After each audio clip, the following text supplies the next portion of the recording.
大家有冇諗過，一間公司 ROE 高達27.81，卻可能係一場數字幻覺？中國人壽2628同中國平安2318呢兩隻內險股，邊個先係真正嘅收息之王？平安股息率逼近5.8個百分比，連續14年加息，但估值貴到6.68倍。國壽平到 PEV 得0.46倍，卻派息比率得16個百分比，仲要第四季度轉型為虧。到底平定貴，邊個先值得你袋落袋？今集我哋由盈利質素、產品競爭力一路拆到估值同派息含金量，仲有大行目標價大公開。想知道邊隻先係你嘅收息真命天子？千祈唔好轉台，一齊睇到尾，答案可能同你諗嘅完全唔一樣。各位觀眾，我哋 AI 財演一直致力為大家深入研究上市公司健康狀況，但有時短短10幾分鐘嘅討論未必可以涵蓋晒所有財務指標。為咗令到投資者有更全面、清晰嘅視野，我哋最近推出咗個會員專享嘅研究報告數據庫，一站式記錄低所有我哋研究過嘅股份，仲有埋互動圖表，方便投資者隨時都可以睇翻自己揸住嘅股票。只要你免費登記咗成為 Patreon 會員，進入 Patreon 後再免費 follow 埋 AI 財演嘅 channel， 就可以去我哋個網站登入。所有連結已經放咗響影片下面嘅資訊欄，而家即刻登記，費用暫時都仲係全免，但呢項服務遲下可能就要收費，趁住而家1蚊都唔使俾，記得快啲登記咗先啦。觀眾朋友大家好，歡迎收看 AI 財演。今日請嚟兩位老朋友，市場分析員 Bonnie 同財務專家 Felix 一齊比較兩間內險巨頭中國人壽7628同中國平安2318，佢哋都係香港散戶心目中嘅收息熱門股。今日我哋會從股息角度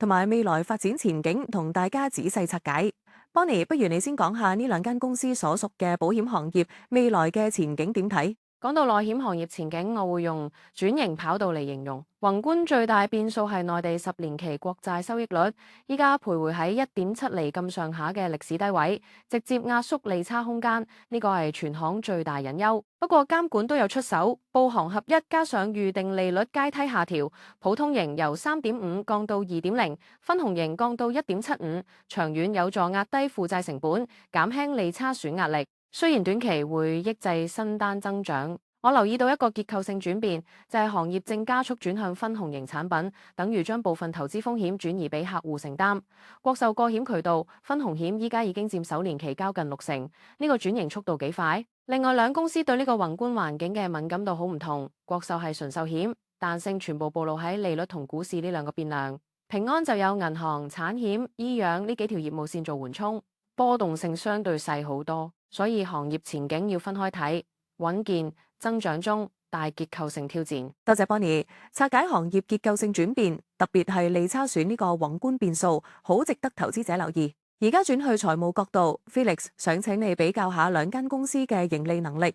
我留意到國壽2025年純利大增44.1個百分比 ，ROE 高達27.81，但你點睇呢個增長嘅質素？係咪真係咁靚仔？抑或背後有啲我哋散戶容易忽略嘅隱憂？呢個問題問得好尖銳啊！ROE 即係股東回報率，反映公司用股東資金賺幾多錢，數字越高睇落越吸引。但係拆開嚟睇，國壽呢個27.81 ROE。質素真係要打個折扣，佢投資資產買賣價差收益由2024年蝕42.45億，反轉去2025年賺1329.51億，單單呢一項就貢獻咗淨利增量約1372億，即係話44.1個百分比嘅純利增長，主要係靠低基數同市場反彈托上去。並非核心業務持續改善，更值得留意係第四季度國壽由盈轉虧，錄得137.3億虧損，按年下跌669.1個百分比，證明呢種盈利對市場波動極度敏感，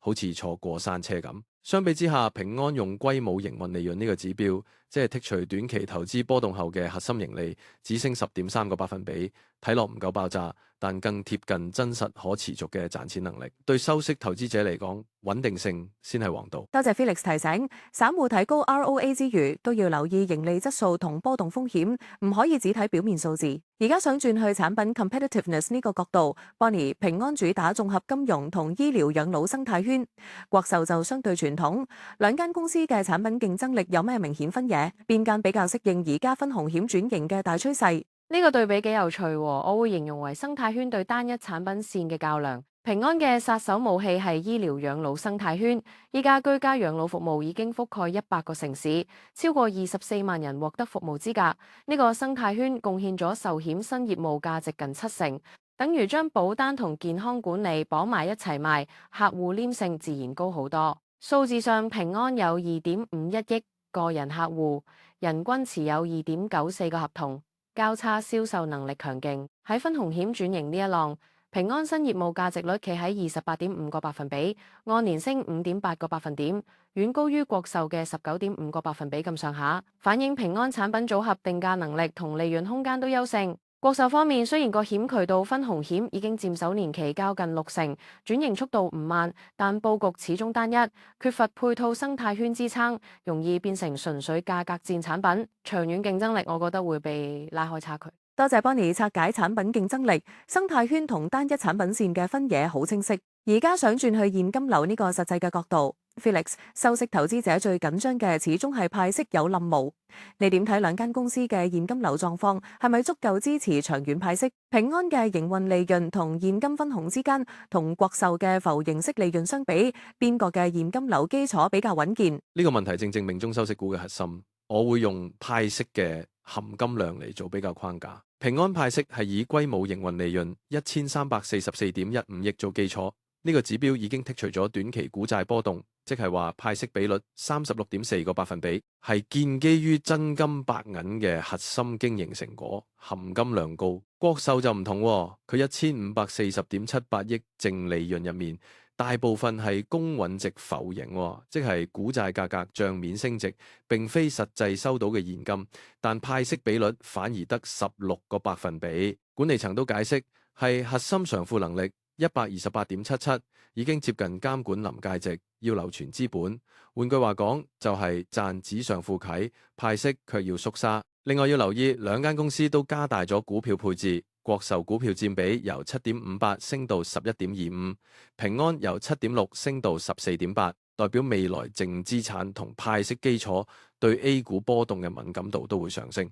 呢個係共同要留意嘅結構性風險。多謝 Felix 拆解派息含金量呢個關鍵概念，散戶真係要留意浮盈同現金流嘅分別。喺呢度想提提觀眾朋友，記得 subscribe 我哋頻道 AI 財演，開埋小鈴鐺，仲有 Patreon 限時免費頻道，唔知唔會錯過我哋最新嘅投資分析。而家想擴闊少少討論範圍 ，Bonnie 如果將國壽同平安放喺整個內險同業比較，例如中國太平、太保、新華保險呢啲對手，佢哋喺行業入面嘅競爭地位有咩明顯優勢或者短板？講到同業比較，我會用龍頭效應嚟形容依家嘅格局。喺派息呢一環，平安現金分紅488.91億，喺5大 A 股上市險企合共1023.94億，分紅入面佔近48個百分比，即係差唔多1家佔半。話事權明顯高過太保、新華同太平。國壽派息比率只得16個百分比，喺5大之中反而屬於偏低一方，被市場質疑漠視中小股東回報。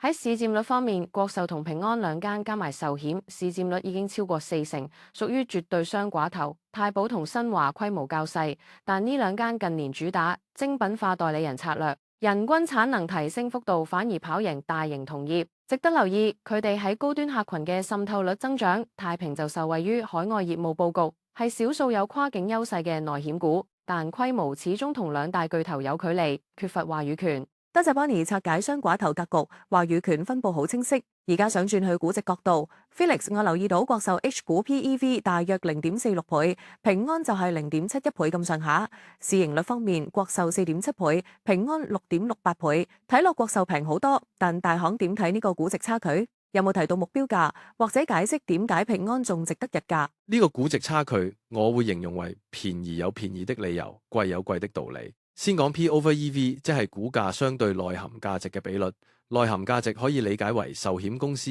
未來利潤嘅現值總和。呢個比率越低，代表市場俾嘅估值越保守。國壽0.46倍，睇落好平，多家大行都話買入。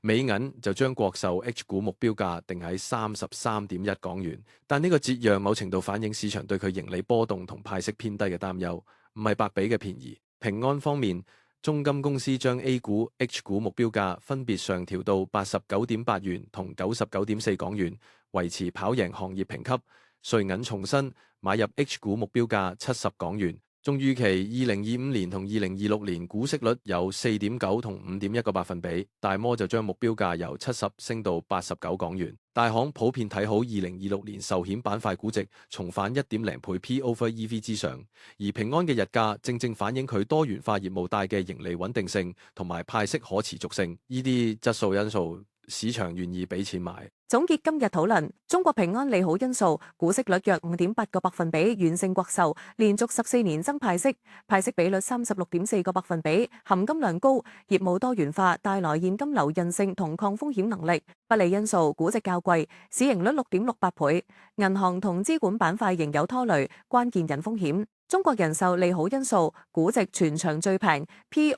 V0.46倍。ROE 帳面高達27.81%，國企背景穩健，市佔率龐大。不利因素，派息比率僅16個百分比，盈利波動大，第四季曾轉虧，償付能力按年大跌，收息吸引力明顯不足。總括嚟講，追求穩定現金流嘅收息投資者，平安明顯更合適作核心持倉，國壽則較適合作為博取估值收復嘅衛星倉位。觀眾朋友要視乎自己風險承受能力再作決定。多謝 Bonnie 同 Felix 今日精彩分析，多謝觀眾朋友收看，我哋下次節目再見，拜拜。如果大家覺得我哋嘅分析提供到一啲新觀點俾你哋，懇請大家幫手都 subscribe 我哋頻道同埋開啟小鈴鐺，你哋付出呢2個 click 先支持到我哋，繼續為大家提供新嘅資訊。大家如果有其他股票想我哋幫手分析，都可以在影片下留言，我哋會按需求作出安排。再次多謝大家收睇 AI 財演，下次見，拜拜。